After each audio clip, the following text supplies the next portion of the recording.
We're gonna start a new field today, and everything's gonna go nice and smooth. First, we gotta get this tractor out of the shed. Sometimes that can be a little bit difficult because there's literally like 1 foot of clearance getting it in and out.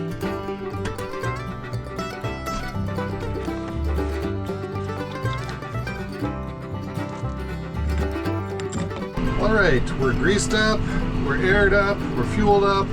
We got extra seeds over here, so we should be good to go. This is the first field that I'm planting beans into corn, so there's a lot of stubble laying around, and hopefully that's not an issue. If we have one wheel back here that is maybe a little bit tight to the opening disc, and it seems to, it turns fine, but every once in a while it gets a little hung up. And if we get some corn stalks in there and stuff, that might be ooh, that's a big rock. What was I saying? Damn it. Oh, if we get a corn stalk in the wrong place, it might hang up and the wheel quits turning, and then all of a sudden you're just pushing corn stalks, and next thing you know, you'll have a pile that's 4 feet high of just field stubble. First things first, we gotta go around the perimeter.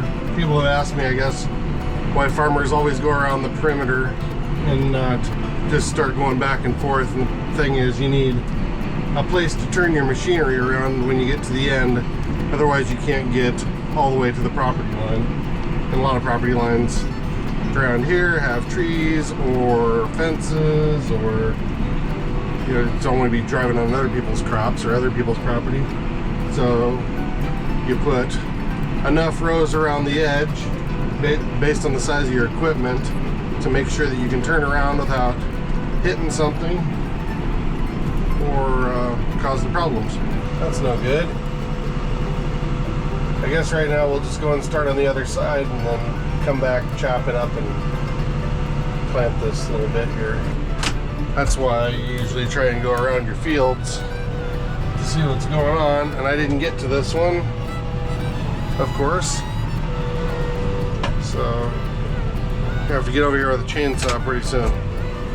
One year I don't get out here to check for tree limbs, and I guess we'll move this branch. Well, again, I guess we'll just plant up to it and we'll have to come out with a chainsaw later. That's a big one. No good. Good Lord. There's just trees everywhere. Shut up. Good Lord. Look at that. That one way down there is hanging out. We won't be able to get under it, so that's good. There's one beyond that, and then there's these logs here. Well, I've got most of the perimeter done. A couple of rocks I want to check out before we get going too far. I saw a big one over here a little while ago. There it is.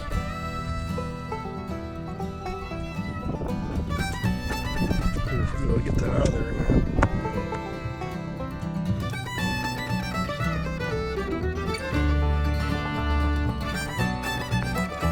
Well, hopefully we won't break anything on it. Need a shovel to get it out. I don't have a shovel out here. Oh, there's another one. God.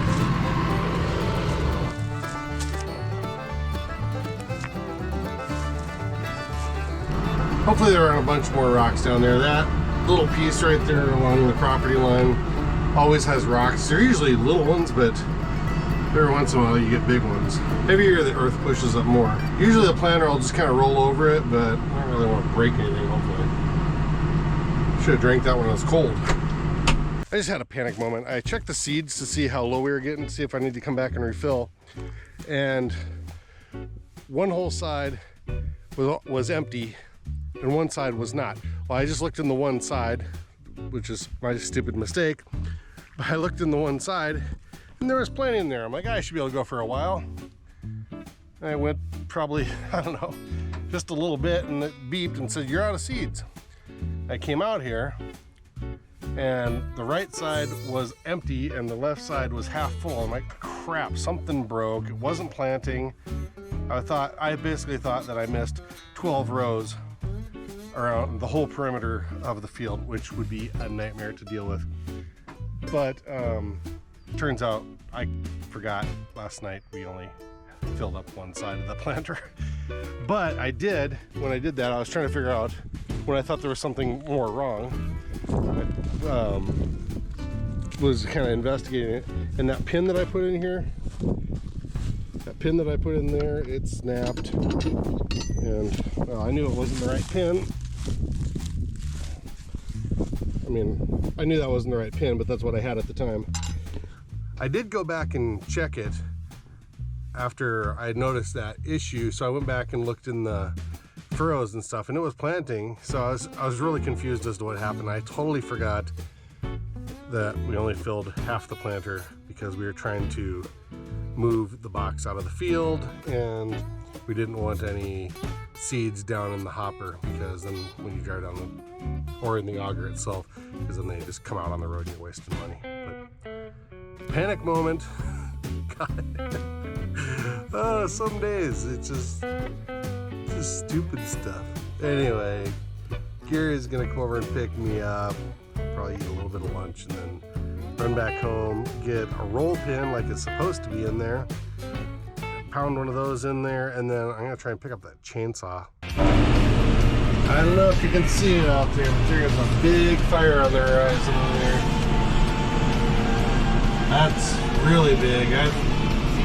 You see fires a lot out here on the horizon, but that is enormous. Unless that's is that cloud? Is that a storm? What is that? That looks like smoke. It's moving too fast. Wow. That's a long way away too. I would guess, I'm not sure, that's at least 30 miles away, I'm guessing. I don't know. That's a big fire though.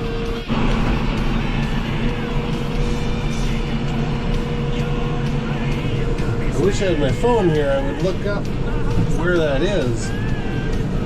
That's a long way away though. It's way up into the clouds.